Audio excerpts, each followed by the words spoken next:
Pete Buttigieg is only 37 years old, but according to his many, many fans on cable television, he's already gained a remarkable amount of decency and wisdom, much more than you will ever have. The question is, how did St. Pete get so darn good?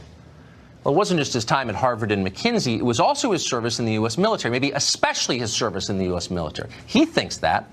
Buttigieg has explained that he, quote, put his life on the line to defend America's rights, your rights, my rights. He said that people wouldn't oppose the national anthem protests at NFL games if they had served in the military, which they didn't, but which he did. Buttigieg has also trashed the current president for faking a disability to avoid serving in Vietnam.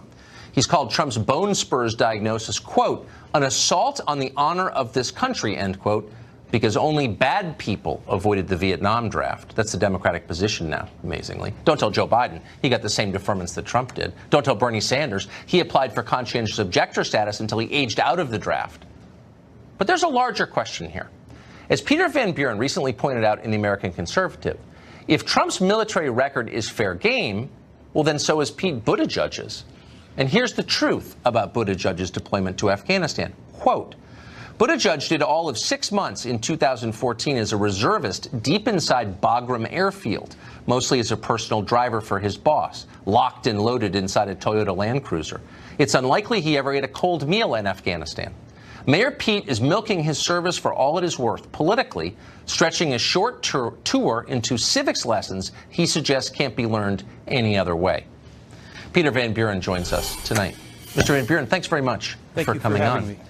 So what you're saying, if the quote from your piece is representative, is that Pete Buttigieg is basically inflating his experience abroad and using it as a moral cudgel to crush his political opponents. Absolutely. He's getting an awful lot of juice out of a very weak squeeze. If Pete Buttigieg wants to talk about military service, he may want to start with his Democratic rival. Seth Moulton, one of the Democratic candidates, did 4 combat tours in Iraq, including leading Marines into Baghdad in 2003.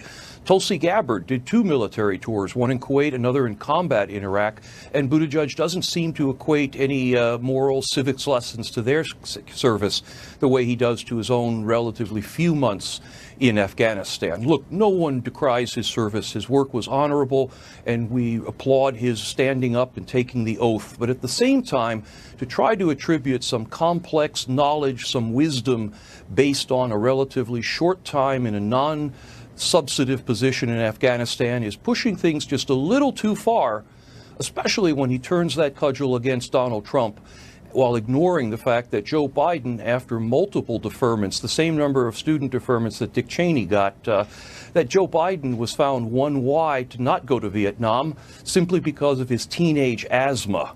Now, if teenage asthma and bone spurs don't share a nudge inside of the medical dictionary, then I'm not quite sure where they do belong together. I mean, there's so many questions, but I guess the first is, I thought not serving in Vietnam, which the left for my whole life has told us was an illegitimate war that we couldn't win.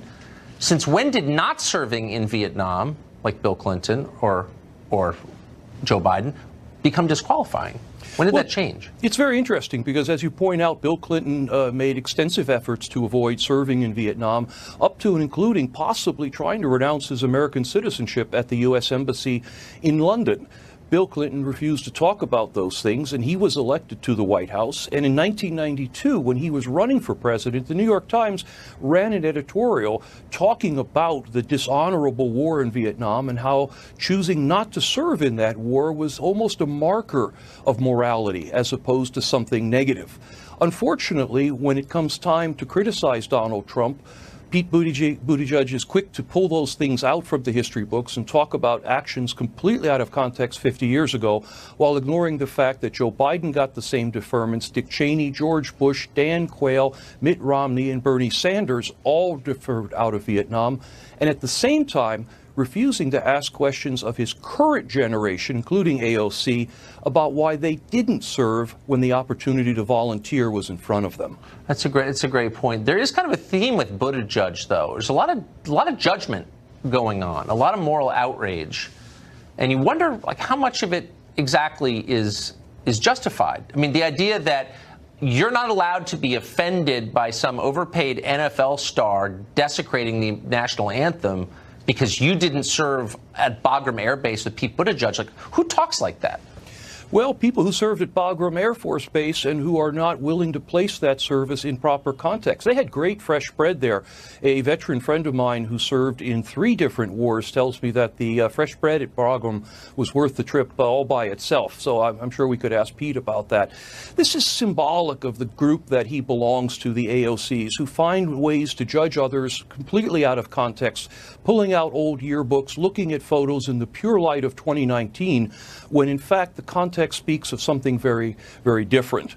I'd like to ask Pete, if I had the chance, why not turn that spotlight that he seems to aim very hypocritically at only Donald Trump, turn that on some of his peers, the post-generation candidates who had the opportunity to volunteer but instead chose college or career. This idea of someone going in your place did not end in 1973 when the Vietnam War draft ended. When Barack Obama didn't serve, when Cory Booker didn't serve, Kamala Harris, AOC, and any of the others chose not to volunteer, though they did it in a system that was very different than the Vietnam War. Someone else did go in their place. Right. And I'd like to hear Pete ask that question. Yeah, I'd like to hear him justify his time at McKinsey. Speaking of moral crimes. Peter, thank you very much for coming on. Fascinating. My pleasure. Thank you.